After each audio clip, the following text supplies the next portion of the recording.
whether it's illegal activity, horrifying injuries, or some terms that aren't exactly what they may seem. It's best to take my advice on this one and stay away from Googling these terms. Let's dive right into the top 10 terrifying things you should never Google. Starting off in our number 10 spot, we have ring avulsion. Alright, if you're a Jimmy Fallon fan, you might remember a few years ago when he took a couple weeks break from the show, and when he came back, he clearly had a hand injury, which he explained was of course the reason for his absence. What had happened is that Jimmy experienced ring avulsion. This horrible thing is an injury that occurs when you're wearing a ring on your finger and it catches on something or somehow creates so much pressure that it severely damages the soft tissue on your finger. And what I mean by severely damages is that it can basically like almost take your finger off without really taking it off, if you know what I mean. Or it can like deglove it, where it's basically like skinned. Either way, it's absolutely terrible. And while Jimmy turned it into a great story, it's definitely not a pretty sight, and a Google search could bring about some pretty gruesome image results. In our number 9 spot today, we have pressure cooker backpacks. This one is gonna be pretty self-explanatory, but someone learned the hard way that the combination of Googling the words pressure cooker bombs and then backpacks is one that no one should dare. In 2013, a Suffolk County man Googled these things and the police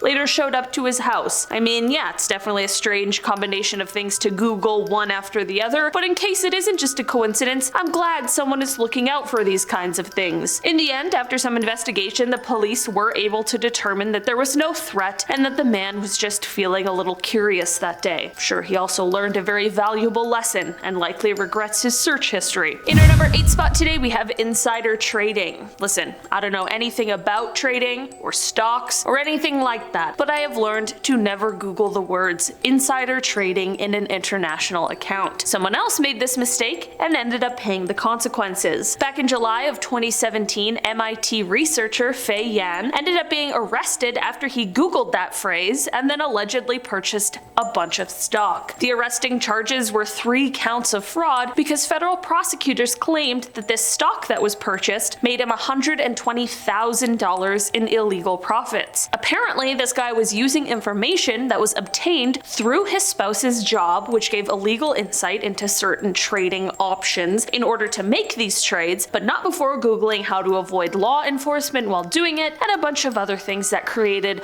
quite a clear timeline for authorities during the investigation. I guess this search is okay should you not be planning to follow through on the illegal insider trading, but it's probably best just not to Google it at all, just to be as safe as possible. You don't want the police showing up at your door like the other guy. In our number 7 spot today, we have the FDA Defect Levels Handbook. Each year, the Food and Drug Administration, the FDA, they release a report that details something that, honestly, I want to remain blissfully ignorant about. This report details what the maximum levels of different horrible things are that are legally allowed to be in the food that we all eat. What I mean by horrible things is stuff like rodent hairs, maggots, you know, stuff you really don't want in your food at all, because what in the actual world? That's horrible. For your own sanity, this is a good search to stay away from, but if you're one of the people who is just way too curious to stay away from it, just remember that I tried to warn you. I mean, personally,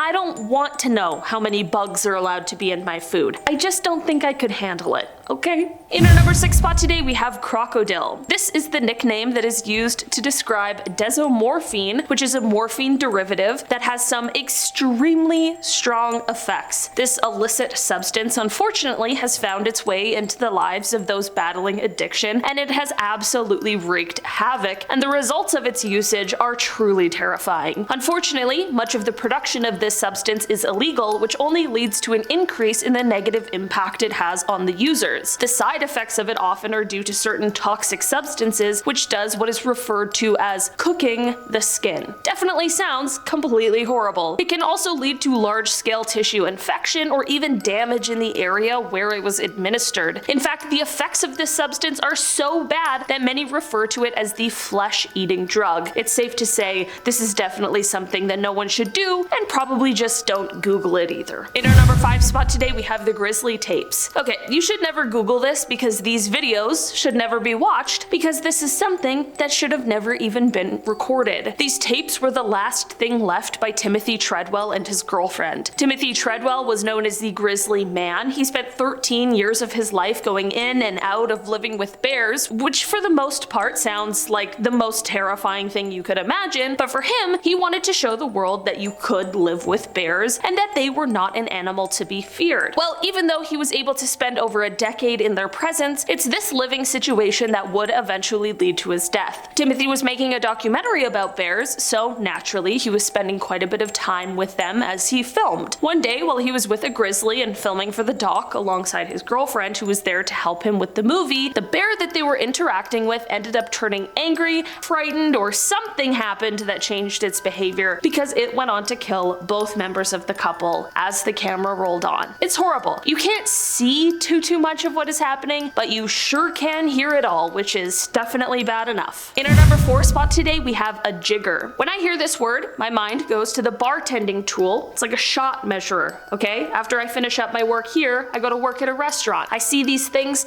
every week. They're my friend. If you were interested in perhaps purchasing some new barware, however, be careful with your search when using this term. While the tool is all fine and well, a jigger flea is nightmare fuel. These little insects with the same name as the trusty tool like to burrow into skin where they then lay eggs. Yeah, definitely don't want any images of that coming up in your search. I'm just trying to look out for you, really. Yeah, these small little parasitic guys are only 1 millimeter at first, and when they initially burrow into your skin, it might just feel like a little itchy or whatever, but as their abdomens swell with eggs, pressure can be created, and this pressure could press on nerves or blood vessels, which not only is just awful to think about, but can cause pain that ranges from mild to severe. All in all, just be careful what you Google because not everything is what it seems. In our number 3 spot today, we have this Steve Irwin Stingray video. Like, how random, honestly, but don't Google it. Like, why? This one really gets me right in the feels. Steve Irwin, best known as the crocodile hunter, was famous for his wildlife interactions, but as many of us know, this passion for animals and an interaction with one in particular sadly turned deadly. On September 4th, 2006, Steve was taking part in the production of a documentary series, Ocean's Deadliest. That day, there was some not so great weather, which led to a bit of a pause in the filming. Since nothing was really going on, Steve decided to take a bit of a snorkel into the shallow waters nearby, and they filmed as he did this. He wanted to use the footage in his daughter's TV show, Bindi the Jungle Girl. As they swam in the water that day, Steve approached a stingray that was about 2 meters large or 6.5 feet, and he approached it from the back in order to try and get some footage of it swimming away. That is not what this stingray did though. Instead, it propped on its front and started stabbing wildly with its tail as a defensive response. Unfortunately, this caused one of the barb pieces to pierce Steve's heart, which unfortunately led to his death. Despite the crew members administering CPR and rushing him to shore, there was just nothing that could be done. It is believed that this was the only fatality from a stingray that has ever been recorded on video. This is, of course, just tragic, but it also led to a bit of a war against stingrays afterwards. For weeks after his death, stingrays were being found on the beaches of Queensland with their tails cut off. No one is sure if this was done as an act of revenge against stingrays everywhere or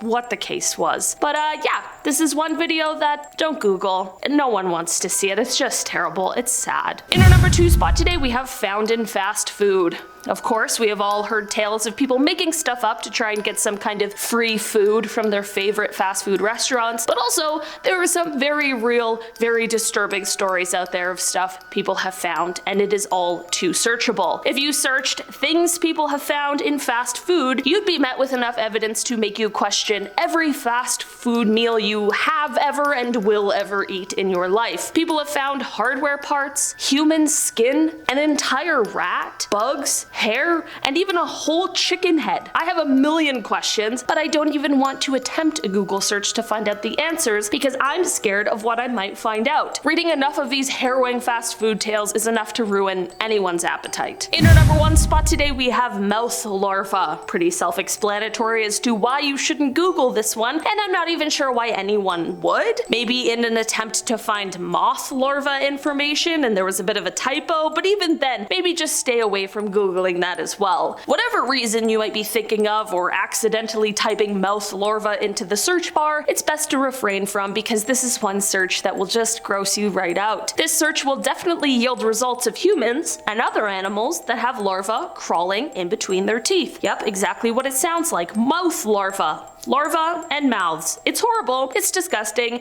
and there's not only photos, but there's videos too, in case you wanted to get really weird. Just because you can Google these things does not mean you should. Alright guys, that has been our list for today. Thanks so much for checking it out. I've been your host today, Olivia Kozlowski, and I'll see you very soon. Bye!